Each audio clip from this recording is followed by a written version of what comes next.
Terry's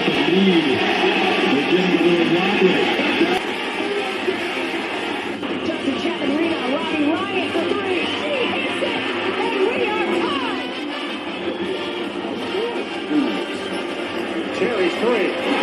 Johnny Walker matching up against control. His shot. Bruce score. They score. They tie the game up 2-2. He drives out for Robbie Ryan. Her three right on the money. This is Taya Hansen for three. Other side of the rim with a pretty reverse. Wow. 5 seconds to go. Find Hawk. Hawk spins. It rolls off. And Arizona State wins it. Edward pulls off. And buries the block. Takes this shot for Kirby.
Welcome into Pitchfork Lunch. Yes, I am Michael Caratinito at Diablos00 on X, the artist formerly known as, well, you know that, Twitter.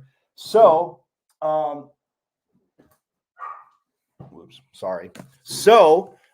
it is Friday. And yes, we got a lot going on this weekend, although it is raining in parts of the valley. So that's, bear with me. Yeah, got to adjust the camera. There we go. It is raining in parts of the valley, so hey, that's always a treat, right? But baseball headed down to play that team down south and beat up on the Kitties 3-game series this weekend down there. Softball hosting Oregon State, and that is always huge. Yeah,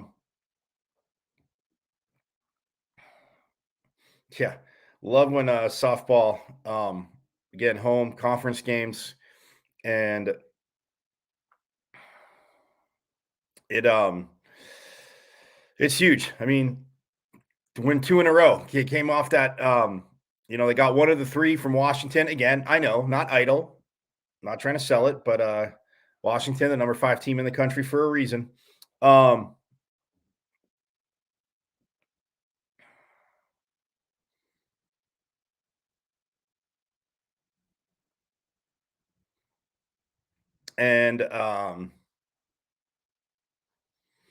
But you win one against Washington, you put up 8 runs, granted, the first in the first 2 innings.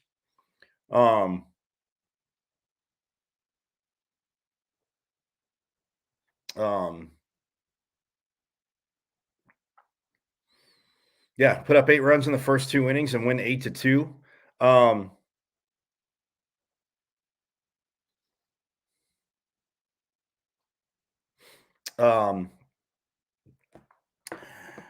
they win 8-2 and take care of Grand Canyon. I mean, baseball on the other side, yes, coming off that tough weekend series against Oregon where they took the first one but dropped the second two, and then New Mexico on a Tuesday night as well. They were up 3-0, and they ended up dropping that game 6-4. So played Coach Bloomquist sound. Oh, and by the way, if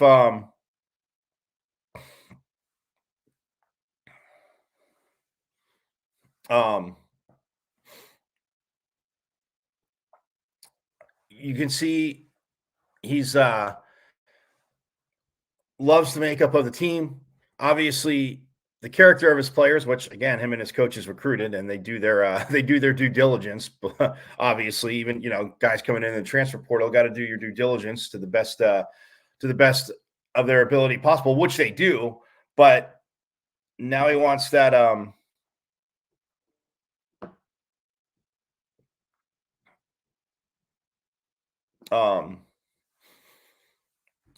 now he wants I mean, somebody have a little bit of fire with teammates and genuine, and not that they're not working hard and being accountable, but holding each other accountable. And so we'll see. And there's nothing like a heated, despised rivalry series that can bring that out. So we'll get to all that. But yes, at Diablo00 on X, artist formerly known as Twitter, my IG, Michael.Caratuno.5. Subscribe to the YouTube channels, Pitchfork Lunchers. It's at M as in Michael, V as in Victory, C as in Cat, 005, at MVC005 on YouTube. Got to give a shout out to my friend Maddie. Little different hat there, the local, yes, in Sun Devil Bar in California, in San Diego. So anywho, but yeah, hope you're enjoying it, and got a little Gold Friday going here. So yeah, but nonetheless, yeah, if you missed anything, you can go to the YouTube channel, you can subscribe, interviews, players, coaches, and we will have, like I said, more coming. And as they come in, you don't want to miss them. Hang out. I love hanging out with you guys from 12 to 1 every day. On your lunch break, you can jump in and check out the show. So, hey, why not? But yeah, subscribe to the YouTube channel at MVC005 on YouTube, and you can get all that.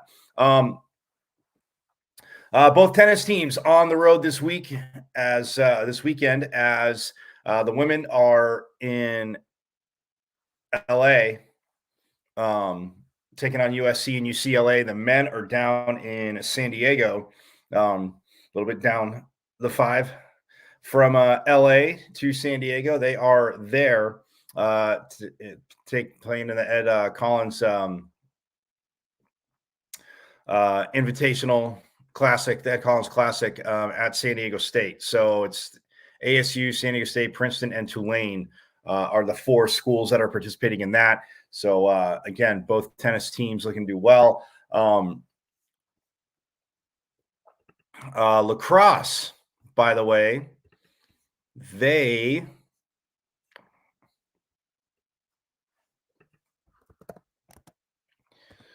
this weekend, I want to say, return home, if I looked at that right. Women's golf is gearing up to go to Hawaii March 17th through 19th. Missy Farquet has had the team play there the last few years. I know that much. But they'll be there the Sunday through Tuesday. So yeah, they are headed to Hawaii.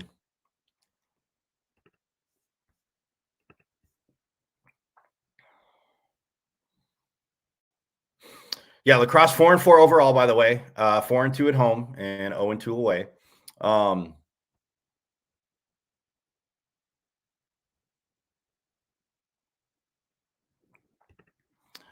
They are coming off a 12-5 win over Liberty on Wednesday, which is awesome to see. And now, Sunday, they will be in Southern California as well, too, as they take on, well, and San Diego State for lacrosse reasons is in the Pac-12. But they will be taking on San Diego State on Sunday. And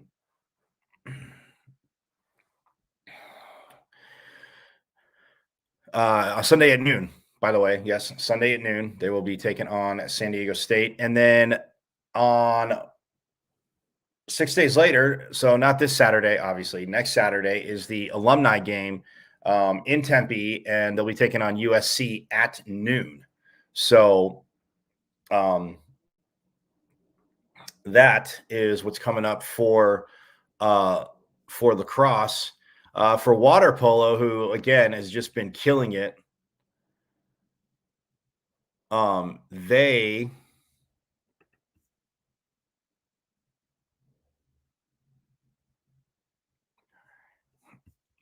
are 19-4 overall. Yes, they are 19-4 overall. 9-1 at home, 1-1 away, and then 9-2 on a neutral site. Well, they are off for a little bit. They don't play again until next Saturday, so they will be at San Jose State. So be up in Northern California next weekend, but this weekend they have off, and well earned to say the least for water polo. A little bit of a breather. And Luca Pitoveri was named to the Catino Award watch list. And one of 22 athletes to be selected for the watch list, which recognizes the best player in men's and women's collegiate water polo. So yeah, no surprise there. She is crushing it in points this year.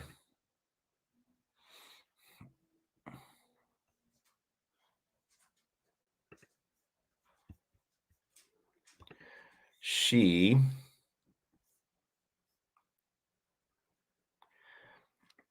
has 102 goals to this point of the season and 22 assists. Yeah. So she is, and she's been doing it for a few years here in Sun Devil country. So, I mean, you look at that, 100 points, 102 goals, 22 assists, 124 points in the season. Millie Quinn is next with 56 goals. Again, solid season. And then Sophie Shorter Robinson has 43 goals, but Millie Quinn has 56 goals, 33 assists.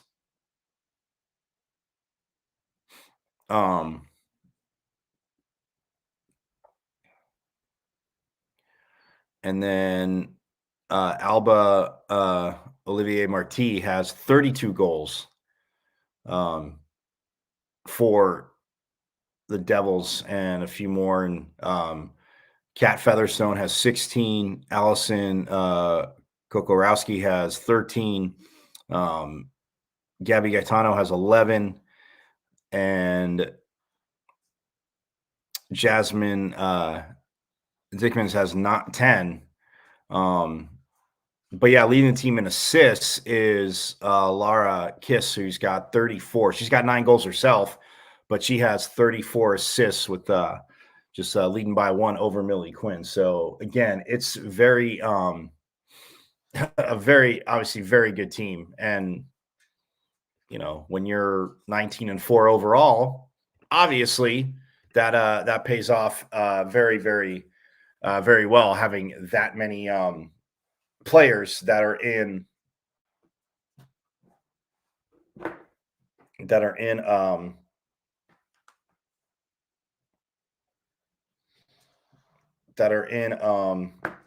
well, I mean, double figure goals, yes, but also double digit assists, you know, moving the ball. And yes, when you have somebody like Pedoveri that can, you know, has 102 goals that people know is going to get the ball, they're going to look for her. But yes, there's one thing about, you know, being open or even, you know, being closely defended and taking shots, but finding the back of the net, especially, I mean, you can say yes in any game, but in water polo, Oh yeah. Oh yeah. It's uh it's awesome to watch. So get out to the Mona Plummer Aquatic Center when you can. Like I said, they're off till next week, but then they're at San Jose State. And then they after San Jose State, let's see. They're at Stanford. So they're not home again until the end of the month. They take on Cal March 30th. Put it on your calendars now, Pitchfork Lunchers. Yes, I will remind you way before that, but they are home against Cal on Saturday the 30th at noon. So it's not a crazy early, 10:30 a.m. start. So get on out there and support this team because and they're awesome to watch play. So join me out there. I will be out there March 30th as they take on Cal at the Mona Plummer Aquatic Center. So just a heads up there for you. Also going to get to, we're going to hear from some more, some of the guys that went through Pro Day, Trey Brown, Gio Sanders, and Joey Ramos as well. They all went through Pro Day the other day at ASU football. I was able to talk to them, get some sound. So I want to bring it to you here because obviously that's something that, is going on, went on in Sun Devil country. So yes, we are going to, I'm going to bring that to you. But yeah, the Pro Days were good. Like I said, we heard from Ro Torrance and Deshaun Mallory yesterday. Both had, again, very, very good days. The emotion from Deshaun Mallory, absolutely awesome. Again, if you missed the show, it's okay. You can go to the YouTube channel at MVC005, subscribe to the YouTube channel, watch the show.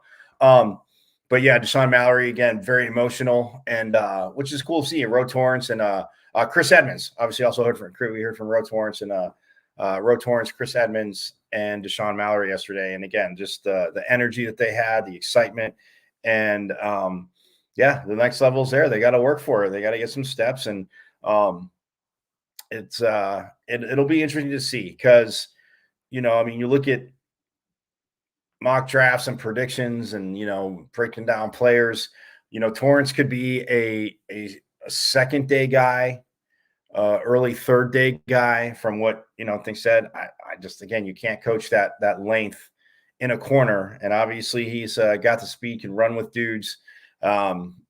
It's, to me, I could see, late second day guy, maybe early third day guy. And Deshaun Mallory, his weight, like you said, he dropped a lot of weight, undersized, but he said he wanted to show off his speed. You heard him say it yesterday here. He wanted to show off his speed.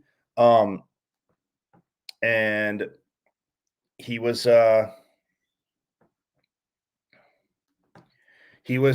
able to. So, that's one thing. And then even, Trey Brown, we'll hear from him, like I said, too, and talking about what he was able to do out there. So yeah, it's awesome, and you see the pro days, and and I've always said it, even when you watch that, people, yes, people have tons of people have watched the NFL Combine throughout the years, right? Yeah, they've watched the NFL Combine throughout the years, and it's one of those things where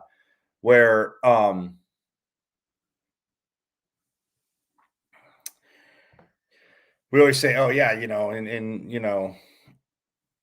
shorts and t-shirts or no shirt running the 40 or whatever, but in shorts and t-shirts, everybody looking real good. The film is going to be till this day, when you talk to coaches, even college coaches are going to say, like, they got to look at the film. You got 4 years, 2, 3, 4, 5 years of film, right? And how have you grown? What have you done in certain situations? So that's how, again, players judge. Yes, guys can move up because of, you get a freak athletic, guy like Anthony Richardson last year. They said everything he did, like in testing, throwing, and people knew he was talented at Florida. Again, not that they didn't. The tapes there wasn't a ton of tape, but when you're that athletically gifted, the Colts, they took him. Unfortunately, got a little banged up this year, but looking for huge things from Anthony Richardson could be, very, very electric. And his his combine last year. I mean, that was that was the bee's knees of all the highlights, all the sports shows highlights for yes, the day he, when he was doing stuff, but even right thereafter. So again, you have to show off the athleticism, but the film, to me, you're looking at what a guy does, how he adjusts, how has he grown from his whatever first year as maybe coming as a backup to first year as a starter to obviously getting those snaps. That's the huge part. So yeah, that is where we are at. So we'll hear from them. We'll hear from like I said, Joey Ramos and Gio Sanders and Trey Brown coming up. But like I said, don't forget softball at home this weekend, taking on Oregon State at 6 tonight, 5 tomorrow, and then 1 on Sunday, all at Club Farrington Stadium. Get on out there. It's an electric crowd. Again, the bats getting a little bit hotter. Like I said, after putting up 9 runs on Washington, they did put up 8 on GCU. And yes, it was in the first 2 innings, but then GCU's number 1 pitcher came in, and she is a beast. And it's not an excuse. I mean, it's fact. They did get some hits, but not able to get any more runs across the plate. But when you put 8 up in 2 innings and you're pitching, and Deb Jones is pitching like that, like Coach Bartlett talked about, played her sound the other day. When Deb Jones is pitching like that, guess what? Like, yeah. So you're gonna make it very hard and difficult for them. They were able to muster 2 runs, but yeah, that was 6 short. So that is very huge. Very stoked for their weekend series against the Oregon State Beavers. The last time, yes, as a Pac-12 foe. I don't know if I'll ever be at grips with it, but whatever. We onward and upward, right? Doesn't mean we're going to be smiling and thrilled about it the whole way, but hey, new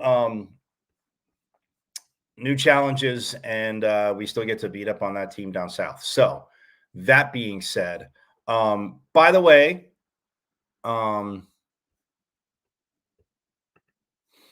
the Pac-12 tournament, basketball still going on. And yes, we talked about ASU's 90-57 loss to Utah, which was brutal, having beat Utah twice this season. But how it's gone so far. So the first day, just a quick recap, USC beat Washington. The 4 teams with byes were, of course, Arizona, Washington State, Colorado, and Oregon.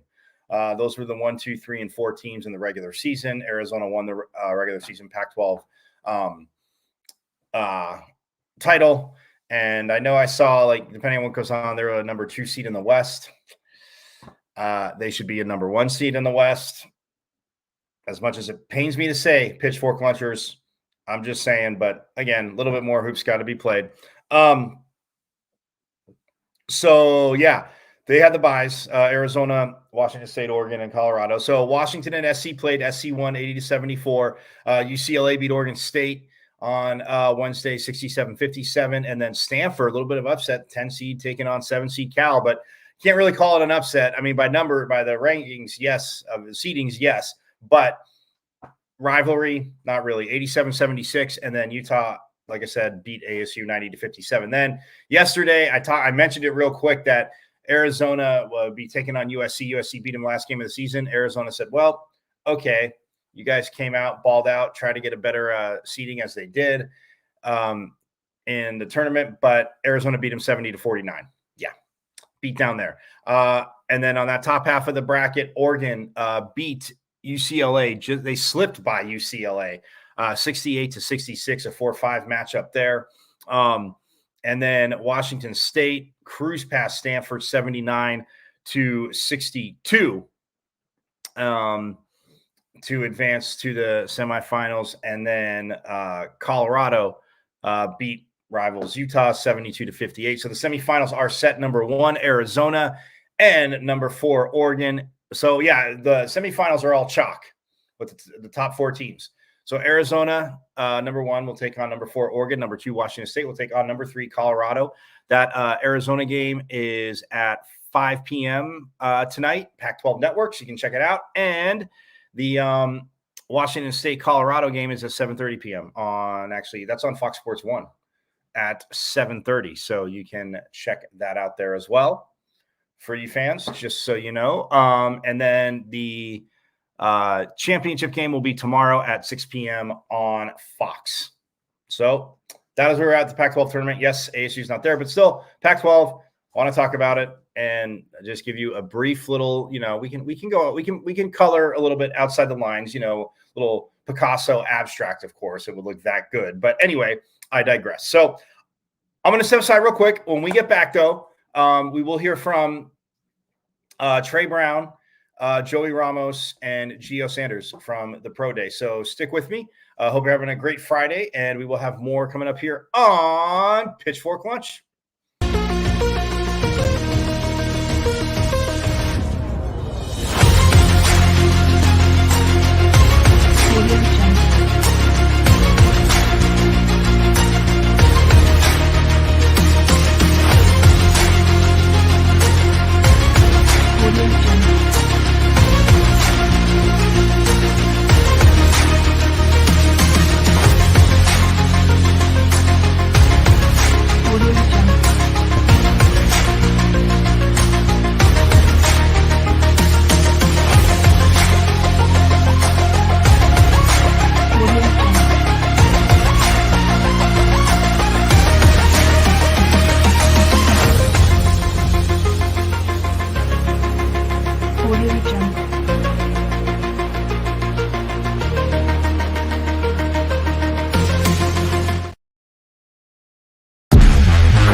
And welcome back to Pitchfork Lunch. Yes, I am Michael Caratino at Diablo00 on X, artist formerly known as Twitter.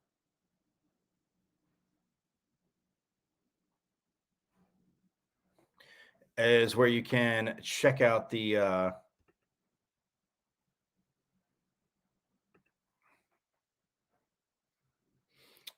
show.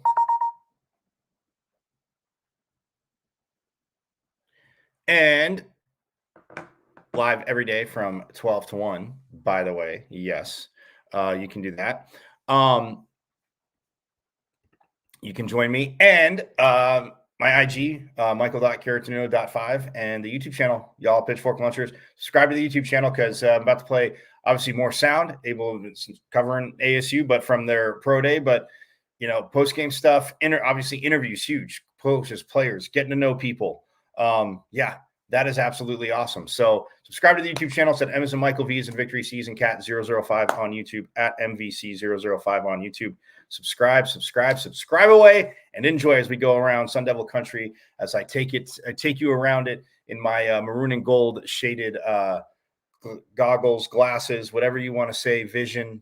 That's how it is. But yes, some things are tough, and we still talk about that. But we let you know what's going on, and programs are rocking as we get closer and closer. By the way, we're less than a month out from Pat's run, and I mentioned that because I'm doing it. If you go to my X at Diablo00, it's my pinned tweet. I'm actually doing it again this year. It's been a few years since I've been able. Well, pandemic wise, we went out and we did our 4.2 miles on the day, but yeah, it's been a minute since I've done it at, Sun Devil Stadium, Mountain America Stadium now. But it's been a minute. So I am doing Pat's Run. I put a goal for a fundraiser. So if you're able to, again, support would be awesome. If you're going out and doing Pat's Run already, cool, rock on. If you're doing it, so you can still register. But yes, go to my X at Diablo00. It's the pinned tweet. And if you are able to, I don't even care if it's 50 cents, $1, to donate, because it's all going to the Tillman Foundation. And again, love Pat Tillman. And we'll tell as we get closer, we'll talk again. I'll share my just interactions with Pat Tillman, which again, weren't BFFs, but always engaging to talk to. And just again, when lucky enough to be on campus and at ASU the same time he was. So check that out. But speaking of football, as like I said, the pro day, and I'm not going to go for too long. We're gonna hear from linebacker Trey Brown, who we are going to hear from him first, as he transferred down from Washington State this last season, and he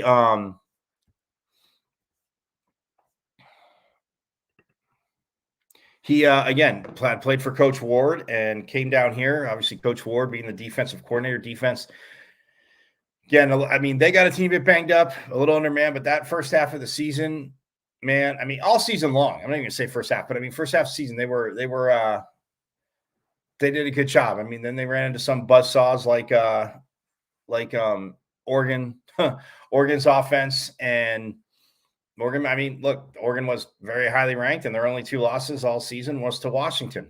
So yeah, what does that say? But defensively, look, Trey Brown was he was a leader, even when unfortunately had to miss a game or 2, but he was out at practice. I mean, obviously, doing his recovery, he's out at practice, standing behind the defense when they're working on drills, talking to guys, trying to help them get set up. But even when they came off the field, talking to them, what asking them what they're seeing and telling them, what he's seeing, and when you see that, what to do. So Trey Brown, again, this young man, and it might be the undrafted free agent route,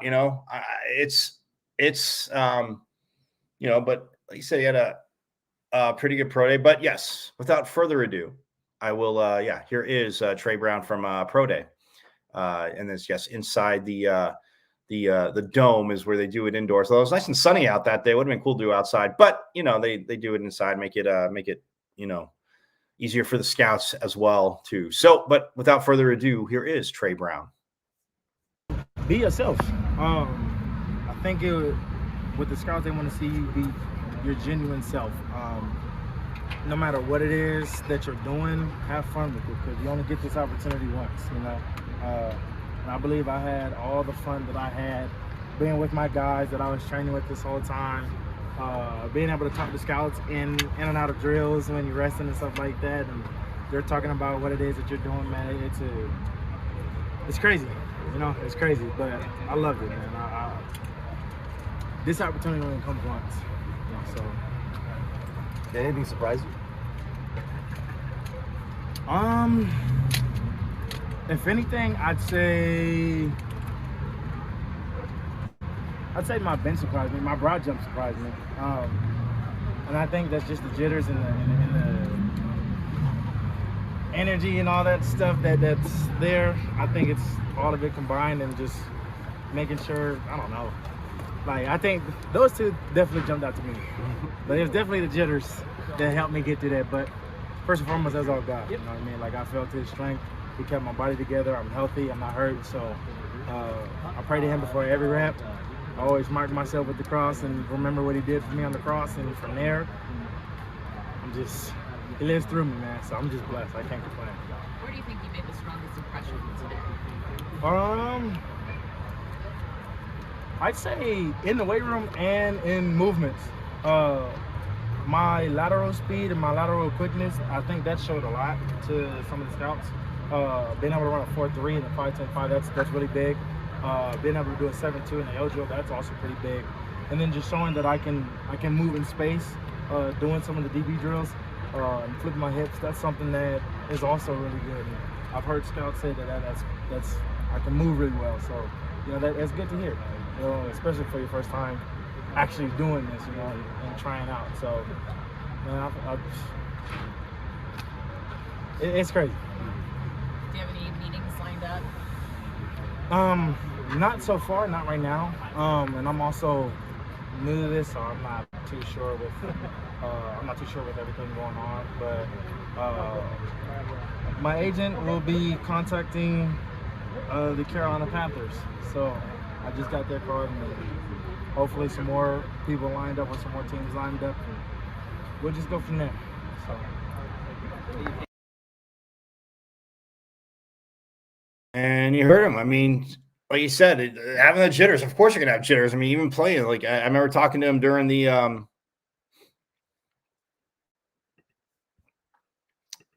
season, and it was one of those things where and asking players like, with practice and you're focused on like film, but even like pregame, he's like, I just. He goes, yeah, there's being calm. He goes, but I don't understand. I think he said something along the lines like, he's like, yeah, I don't see how somebody couldn't be nervous. How can you not be nervous? And that, I mean, I totally agree with that. Totally agree with that. So yeah, I mean, it's one of those things where, like you said, like little jitters here. So, I mean, some of the guys yesterday saying that they couldn't sleep, So it's like I said, I'm interested to see what he'll do.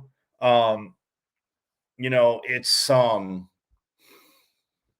I said, agent's gonna be talking to the Carolina Panthers, and team see you work out and bring you out there for workouts. And yeah, it might be special teams. And speaking of special teams, I always hear Coach Regal talk about that. I mean, a lot of guys like you gotta the want to play it, but also, it's how a lot of guys cut their teeth in the league. And, you go special teams and then maybe, start getting, doing good there. But obviously you're getting reps in practice at your position, but, scout team, whatever. But that's, his road. So we'll see what happens there. But I mean, the way he played this season, the kind of leader he is on the field, what he does, like, yeah, that's huge to have. And I mean, I just I wish obviously wish none of the best for for him, and we'll see. And he said a lot of guys that cut their teeth on special teams, for not just half a season, but a year, and then their first year, and then team sees it playing good, and the next year you're like, okay, and then I mean, inevitably, what does it come down to? You got to be able to make plays. Got to be able to make plays. Got to be able. I mean, from linebacker position, obviously, making sure everybody's lined up right. Getting the calls, making sure lined up right. But that young man did again very well. But we'll see how he can do. And speaking of a young man, did stuff very well. Obviously, he transferred back to ASU. Was from Iowa State. Joey Ramos, a local kid, went to Deer Valley High School. He had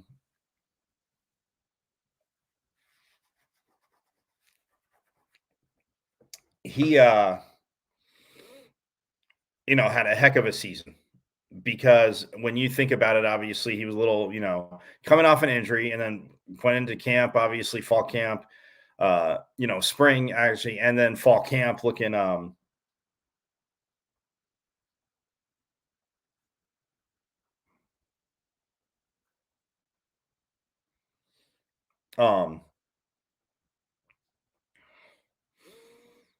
yeah, he went into fall camp and, looking good, got banged up. And I mean, literally, Coach Dillingham said it a lot of times. I mean, you talk about obviously grit, that I always say that old line from the movie, The Program. Are you injured? Are you hurt, or are you injured? Because if you're hurt, go over, shake it off, and get back on the field. If you're injured, then you can't, go on. And granted, yes, that was the movie side of it, the Hollywood side to it. But I mean, it's one of those things, and he grinded and battled through all year. And I mean, Coach Dillingham, talked about it, and he was a stalwart on that offensive line, which, yes, I mean, at times with the injuries and the non-depth had issues running the ball. But Joey Ramos, again, you see him on film, this young man worked hard, battled through it, and now we'll see what happens. But without further ado, here is Joey Ramos.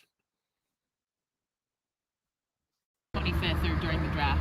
Probably be with my family, the people who have always been there since day one, my biggest supporters and my best friends. Were you able to talk to any scouts today, or any coaches, things like that? I talked to a couple scouts today.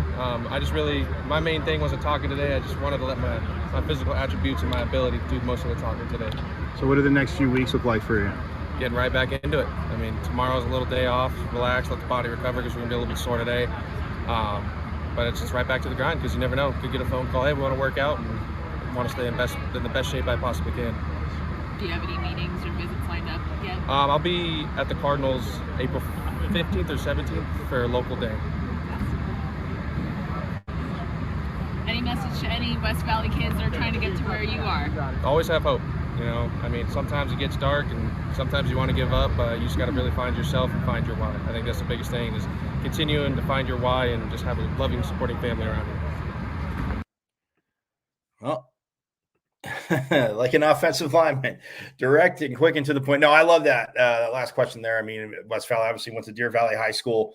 And, you heard from Ro Torrance yesterday. At times, like you said, he wanted to, like, he was done with it. But, you have the ups and downs, but you battle, you go through it. And Joey Ramos, I mean, obviously, transferring back to ASU, getting him back, that was huge. And then to have a season-ending injury, and then you're like, well, what's going to happen, and then obviously get a new coaching staff, but he comes back and he's healthy and he's kind of, that leader. And he's one of the leaders, obviously in the offensive line, but not afraid to use his voice and the way he played. But the way he played obviously reflects that. And I just think, again, he grew, but with the injuries and people, and this Pitchfork Lunchers, I hate the phrase injury prone. Injuries happen in sports. Yes, it is unfortunate if somebody gets injured more than once, but like, just because they do, whoever started that, I have a serious disagreement with. Like, you can get injured. You can get injured multiple times. Absolutely. Not gonna deny that. Totally not gonna deny that, right? But it doesn't make you injury prone. Like somebody, they're injury prone. Yeah.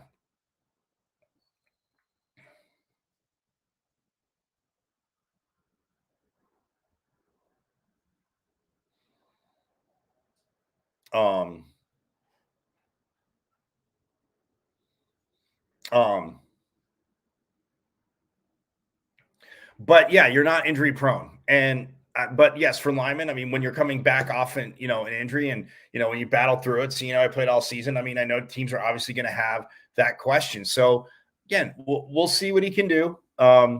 Options there. And again, but the work ethic, the leadership, what he puts in, what he brings, seeing it, those are intangibles that people can work with.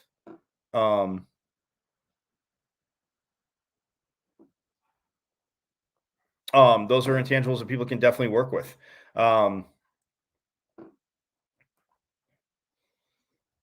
And I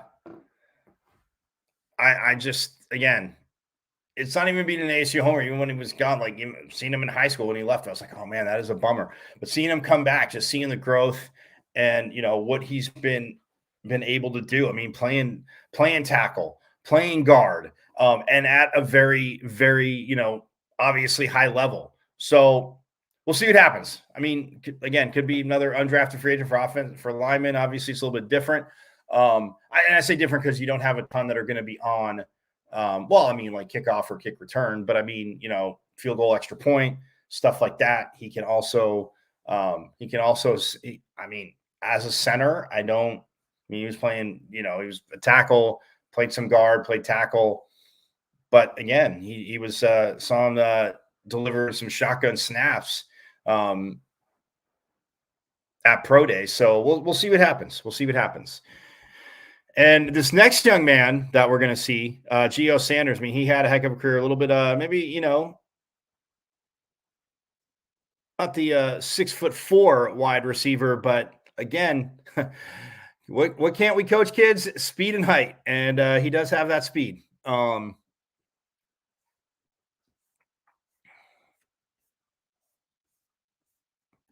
Does Gio Sanders.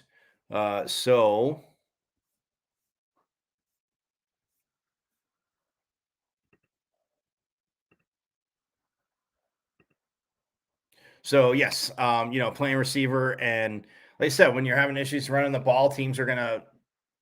If you're struggling to run the ball, teams are obviously their defense can can, get home with 4 and make it a lot tougher in the passing game. But this young man, again, whether in the slot, just presented a lot of problems. And Sun Devil fans, this, that saw him play. So, but without further ado, let's get to Gio Sanders, see how he felt his pro day went and what he's got coming up. I feel like it went pretty good. Like I was saying, at the end of everything, you always feel like you could do better. But overall, I feel like I had a really good day. And finishing on football, like I said, that's really like what we do all the time. So I felt really good ending with that. But overall, I feel like I had a good day. The drill is the best part? Yeah, definitely. Like I said, football felt the most natural. So I feel like once I got to this part of the day, it kind of just felt like all the burden off my shoulders, if that makes sense, just to really play football. Yeah. The testing part, what did you think about that? I think it went pretty good too. Like I said, that's the part where, of course, I feel like I could do better. There's a few things that, how do I say it? I had a higher number during training, but like I said, just a few things I feel like I could do better. But overall, I still feel like I had a really good day. I'm not going to lie to you. Was there any interaction with any of the scouts? I talked with the Jets receiver coach quite a bit at the end, more for routes, but before we had connected, before we started like the drill part of that, and I connected with the Steelers scout a little bit, but other than that, not really haven't spoken to any scouts today. What would you say is like the biggest strength that you showcased today? I would say like my fluidity, getting in and out of breaks. Like I said, the football part of it at the end being the most natural, but more so like the 5-10-5, the L drill, just showing that I'm really good at getting in and out of breaks, and in my 40 showing like my quick bursts and whatnot. So really just like I said, like my agility, getting in and out of cuts and things like that. I feel like that was probably what I put like best on display today, just my explosiveness.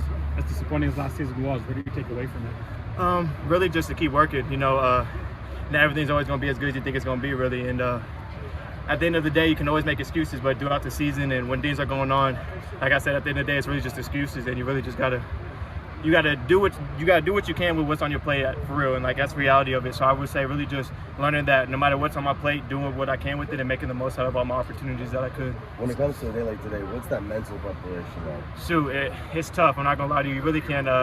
You can't really simulate nothing like this. An environment where it's dead quiet. When you're up to go, it's really everybody eyes on you and stuff like that. But yeah, we did a good job at Apex where I was at from my facility. Really trying to get to the point where we got 2 reps or the 2 attempts, whatever you want to say. And with those attempts, everybody's quiet, everybody's watching you, kind of putting eyes on you. So it's definitely a lot. It's hard, honestly, not to think about it as it gets closer and closer, but definitely something you get prepared for, but not nothing like almost like a game. You can't simulate a game, you only can practice for it. So I definitely would put it in that way. And piggybacking off of that, how nice is it when you have your guys there cheering you on right Yeah. after rep, kind of taking the edge off a little bit? No, it definitely did. I'm not gonna lie. It felt good having them here. It also felt good watching them, seeing all the hard work they put in, pay off and stuff like that. I hope all of us were, where we're at for our pro day, and all of us get an opportunity after this. So like you said, it definitely helps a lot, but it also feels good being able to watch them do what they do too. In your position drills, they have Brady White, who used to play quarterback over here for some balls. Does he have room in the rotation here? I ain't gonna lie, he threw a pretty good ball. Like I was telling him today, was my first day catching from him for real. But I feel like we had some pretty good chemistry already, and like you said, he definitely spun a good ball for real. I definitely got some props for him for sure. How does it feel just like this capping off your ASU career? Shoot, it's almost bittersweet. With my journey from Dixie State or Utah Tech now to RCC to being a walk-on to being out here for my pro day with it, like you said, basically officially being over now. Like I said, I ain't gonna lie, it's bittersweet. Definitely feels good knowing that I accomplished so much, and there's a lot more to accomplish in this world and in this aspect of my life. But like I said, it's definitely a bittersweet feeling coming back here and realizing like, dang, this probably might be my last time really at ASU doing some physical workouts. What do the next few weeks look like for you? Probably the rest of this week I might just not do as far as like weight room and stuff like that. I might just do rehab and things, get my legs back and whatnot. Do some recovery just to feel 100% again. But after that, really just getting back in the lab. Hopefully something comes as far as NFL wise, but if not, I already got the CFL tryout list. My agent, he's certified with the CFL and UFL, so those are definitely an option. And at this point, even a Europe League, I really just want to get back to it. I know it's going to be a journey, like I said, with my path being a walk on this stuff. I'm not no stranger to, having a hard path. So I'm not really looking down on it, really just looking forward to my next opportunity and staying ready. How does it feel getting on the highest verticals? It felt good. I'm not going to lie. Like I said, at the end of the day, I feel like I could do better. I feel like I could have got maybe another inch or two, but it definitely feels good. Hopefully have some other good numbers. I haven't officially heard my numbers from the 40, the LG, and 5-10-5, but it did feel good having the highest vertical, and like I said, hopefully some other numbers are that high too, for sure. And there he is, Gio Sanders. You heard him. I mean, it's like he said, it could be a journey for him. I mean, Canadian UFL, but yeah, I mean, in the slot, and you from being a walk-on, and that's There's obviously preferred walk-ons. You always, when you hear that term like preferred walk-on, so basically they're on the fence. If the player might have some actually scholarship offers and good stuff, but if they're on the fence and hear, oh, somebody's a preferred walk-on, well, yes, they're chances are obviously they're gonna be on the team. But yeah, I mean, you're doing a lot of scout team, and yes, you are getting some reps with the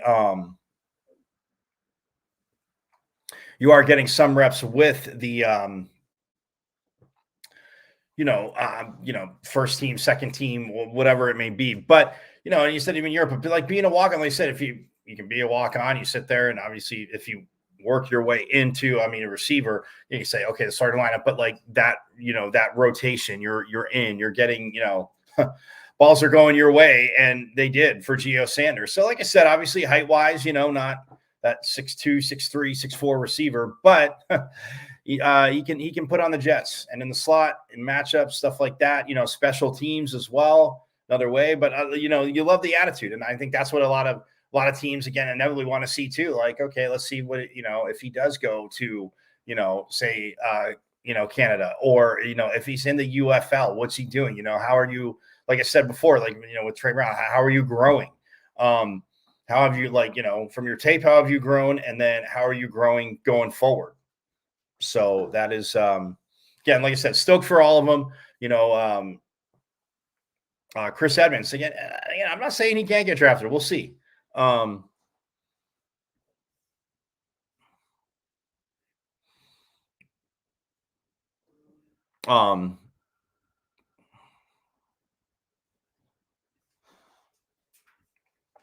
He I mean, as a safety, I mean, a speed, definitely sick. But yeah, Chris Edmonds, like, I mean, as a safety, like what he did, I mean, again, is it going to be enough for him to get drafted? What he has on tape? I mean, I just think the way he played, the physicality of the way he played, understanding what, especially this last year, what do you need to do in Coach Ward's system? Like is it definitely? I won't say definitely, because teams, like I always say, Pitchfork Lunches. If you see me on the Sports Arena Monday nights, 10 p.m. Eastern, again, non-shameless plug. But this time of year, not that coaches and scouts and player personnel people, not that they're not good people, but they're like, I don't believe a word they say about the draft. They're not going to tell you who they're drafting. They're not going to tell you. People can always say all the draft experts from Mel Kiper Jr. and whatever, Todd McShay and was it my guy at the NFL Network, Daniel Jeremiah, like all these guys, like you can say like, okay, needs for a team. So, see what their needs are and be like, okay, they could build it off that. Who are the best, who's the best left tackle? Who's the best, right tackle? Anything. So, but I don't believe a word they say. So, because why are they going to tell you who they're going to draft? Why are they going to help teams start maybe trying to trade up to jump above them to get somebody, or, if they say they're taking somebody or this and that, or, when a story comes out about some guy about, you always hear something about a player that's, maybe right there on the cusp, but like, the work ethic, or, there was this or there was that, like, who's leaking the stories, right? And why is it always so close to the draft? No, I'm not a conspiracy theorist. Like, I'm not a paranoid conspiracy theorist, but come on, you guys can connect the dots. Your Sun Devils, you're more than bright enough. Now if we're talking about someplace else, another school, they're not bright enough to probably connect the dots. You guys are bright enough to connect the dots on that. But look, that being said, these guys, like I said, Joey Ramos, Geo Sanders, even Trey Brown, but Chris Edmonds too, as well. Like, yeah, that speed's there, the length, the coverage come up. So look, I'm a big fan of what Chris Edmonds meant to the defense. Obviously, Ro Torrance, the way he grew as well too. So yeah, I mean, they got a journey, but like I said, Ro Torrance to me would be a late day 2 guy. Just there is talent in that position all over, and I do believe he's very talented, but could be a day 2 guy, whether it's somewhere day 2, but if he does go to day 3, I would definitely say it's early in day 3 that he goes. And I mean, day 3, I could see, Edmonds. Teams want to bolster their depth and stuff like that. I could see Edmonds, going in there too. And depending on, again, workouts and what he has, but Joey Ryan, an offensive lineman, again, that has that flexibility, that can play, at that level. So that'll be interesting. But undrafted free agents, I could definitely see with Ramos, possibly Trey Brown. I guess even technically Chris Edmonds, and for Geo Sanders, if more he has coming up, if he gets a look. So. But hey, before we get out, again, I just want to remind everybody, baseball, again, they are down south taking on that team Territorial Cup points on the line for the season, the competition. And yes, we need to smack them. So tonight at 7 p.m., it's on Pac-12 Arizona. You can hear it on 1060 a.m. They are going to be at High Corbett Field, 7 p.m. tonight. Tomorrow is at 6 p.m. on Pac-12 Arizona again, and then also on AM 1060. If you're out and about, that is at 6 p.m. Sunday is that kind of late afternoon, that late matinee game. It's matinee-ish, but it's at 4 p.m. And again, Pac-12 Networks and on AM 1060. So yes, do not forget that. If you're wanting, if you're able to go down there and cheer the Devils on, I possibly might Sunday, possibly. But I do not know yet, so we shall see. We shall see. But Sunday at 4. And then for softball, again, tonight at 6 o'clock, they're taking on Oregon State. Softball's taking on Oregon State. And that is, I want to say it's 6 tonight. The 16-9 Sun Devils, by the way, who are 1-2 in conference, but looking to again get to 500 and go above it. They take all 3. Guess what? They're 4-2 in conference, and everybody's a happy camper. That is at 6 p.m. tonight, and then 5 o'clock tomorrow at Farrington Stadium. So 6 p.m. tonight, Farrington Stadium. You can see it on the ASU live stream too. And then tomorrow night at 5 p.m. Also, you can check it out if you can't get out there at the ASU live stream.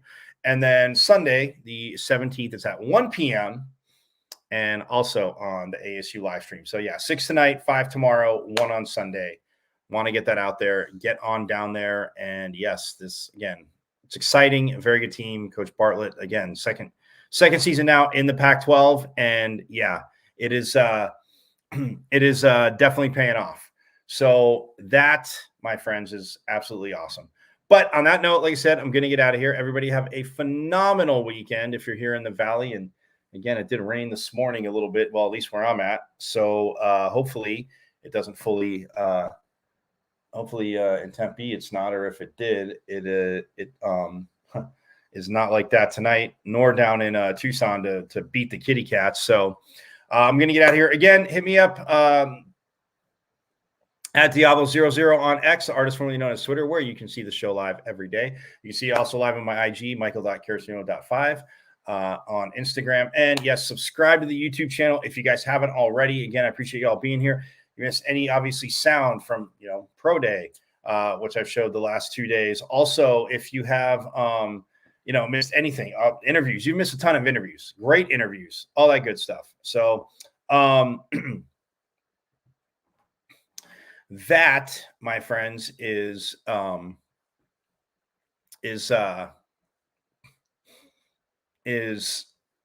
you can go. You can go to YouTube. It's at M as in Michael, V as in Victory, C as in Cat 005 at MVC005 on YouTube. And again, shows will be there. All the shows are there. You can go back, check out great interviews with coaches. There's a Pac-12 Coach of the Year. He came on before he was the Pac-12 Coach of the Year and actually was on twice. Two times.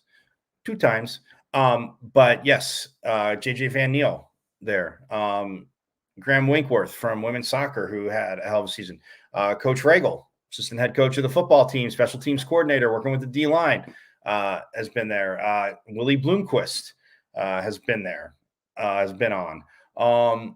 What other coaches have you missed? Oh, Natasha Adair from women's basketball has been on. Jason Mons, tight ends coach for the Sun Devils, has been on. Again, so you get what I'm saying. And players-wise, ton of players. So subscribe to the YouTube channel at MVC005 on YouTube. Subscribe. But have a great weekend, guys. Get on out, support everything in Sun Devil country. And yes, it is Friday, so you do get a little bit extra on the way out because we like to go out into the weekend, on a bonus because, of course, saying great things about ASU, well, I mean, isn't just right. I mean, isn't just, right. It's the responsible thing to do, right? So have a great weekend. Again, get out there, support softball. If you're headed to that city, if you're headed to Tucson to watch the Devils in the rivalry game, punch that team down south in the mouth, hit me up at Diablo00 on X, send me some pictures, whatever. I'll get them up here. Let me know. But if you are headed down there. So have a great rest of your Friday. Enjoy this on the way out. And I will see you Monday. Same bat time, same bat channel. And yes, as always, forks up. I'm from Arizona, Jerry. I broke Arizona records. Rod. I went to Arizona State. Rod. I'm a Sun Devil, man.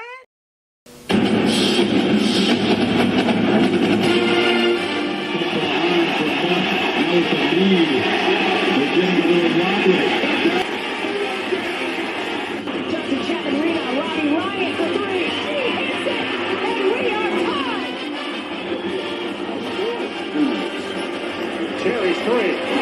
Johnny Walker. Matching up against control. His shot. Bruce score. They score. They tie the game up 2-2. Some drives out for Robbie Ryan. Her three right on the money. This is Taya Hansen for three. Other side of the rim with a pretty reverse. Wow. 5 seconds to go. Find Hawk.